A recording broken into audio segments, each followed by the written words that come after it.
In 1992, Hollywood said goodbye to one of its most iconic figures, Chuck Connors, the larger-than-life star of The Rifleman.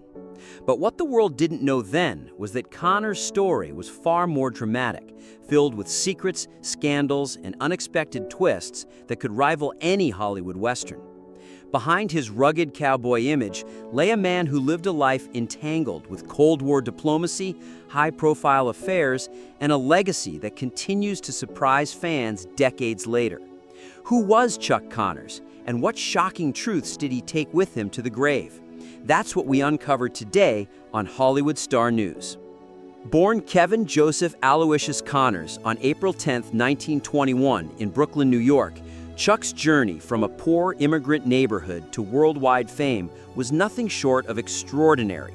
His Irish immigrant parents worked tirelessly through the hardships of the Great Depression, his father as a longshoreman and his mother picking up odd jobs just to keep food on the table.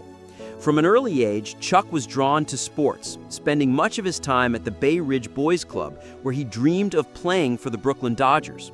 By 14, his athletic ability was undeniable, earning him a scholarship to Adelphi Academy. Excelling in multiple sports, from baseball and basketball to football and track, Chuck quickly became one of Brooklyn's most celebrated young athletes. After high school, more than 25 colleges wanted him, and he chose Seton Hall University, where his skills on both the baseball diamond and basketball court set him apart. But destiny had other plans. When World War II broke out, Chuck enlisted in the Army in 1942, serving as a tank warfare instructor at Fort Knox and later teaching soldiers at West Point. Even in uniform, sports never left him. He played semi-pro baseball and even professional basketball in the American Basketball League during his free time. After the war, Connors' career took a historic turn when he joined the Boston Celtics for their very first season in 1946. Standing at 6'5", he was a force on the court, even making history as the first player ever to break a backboard.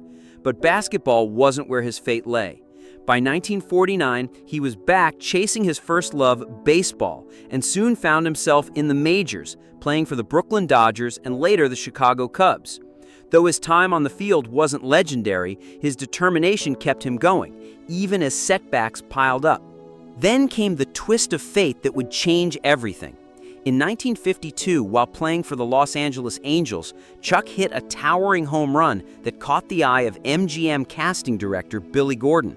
Impressed by his rugged good looks and commanding presence, Gordon invited him to audition for the big screen. At first, Connors brushed it off, but after a minor injury sidelined him, he decided to give acting a shot, and within days, he was signed to a Hollywood contract. His first film role was small, but a word of encouragement from Spencer Tracy, who told him, "You've got something, stick with it," lit the fire that pushed Connors headfirst into Hollywood. Over the next few years, Chuck built his career steadily, appearing in over 20 films, including Old Yeller, Trouble Along the Way with John Wayne, and The Big Country alongside Gregory Peck. But it was television that turned him into a household name. In 1958, he took on the role that would define his career, Lucas McCain in The Rifleman. The show wasn't just another Western. It was a groundbreaking mix of action and heartfelt family drama. McCain, a widowed father raising his son in the Old West, resonated deeply with audiences.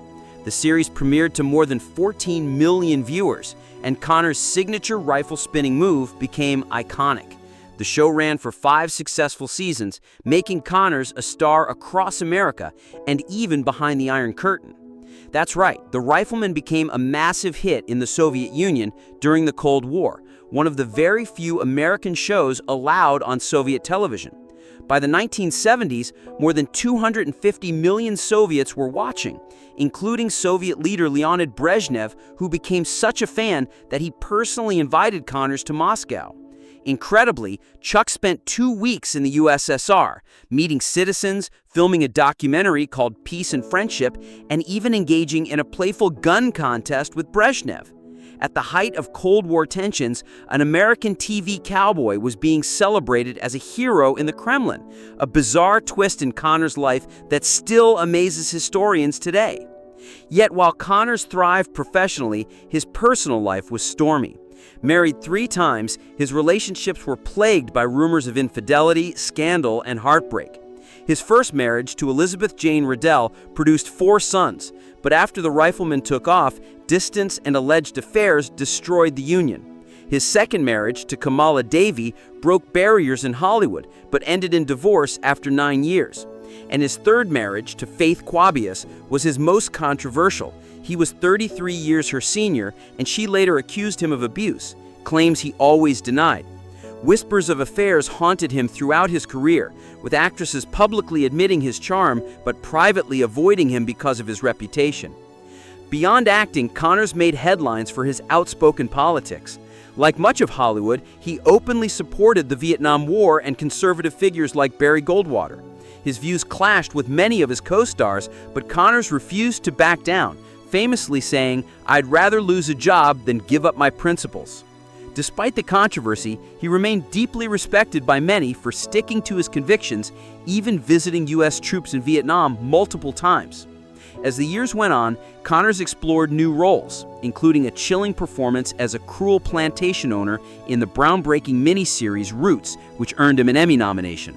Later, he appeared in cult films like Tourist Trap and guest starred in popular shows like Fantasy Island and Murder, She Wrote. But for fans, he would always be Lucas McCain. In 1991, just a year before his death, Connors reprised the role one final time in The Gambler Returns, reuniting with Johnny Crawford, who had played his on-screen son. The scene lasted only 90 seconds, but it brought back a flood of nostalgia and served as a fitting farewell. Sadly, in 1992, Chuck Connors' larger-than-life story came to an end when he died from lung cancer at the age of 71. A heavy smoker throughout his life, his health declined quickly, and the world mourned the loss of a man who had lived boldly and unapologetically. His legacy, however, lives on. Not only was he one of only 13 athletes to play in both Major League Baseball and the NBA, but he also reshaped television with The Rifleman, showing audiences that heroes could be both tough and tender. Chuck Connors' story is one of triumph and tragedy, of public glory and private turmoil, and of a man who even decades later remains an unforgettable figure in Hollywood history. And if you want more untold stories of Hollywood legends like Chuck Connors, don't forget to subscribe to Hollywood Star News and hit that notification bell because we're just getting started.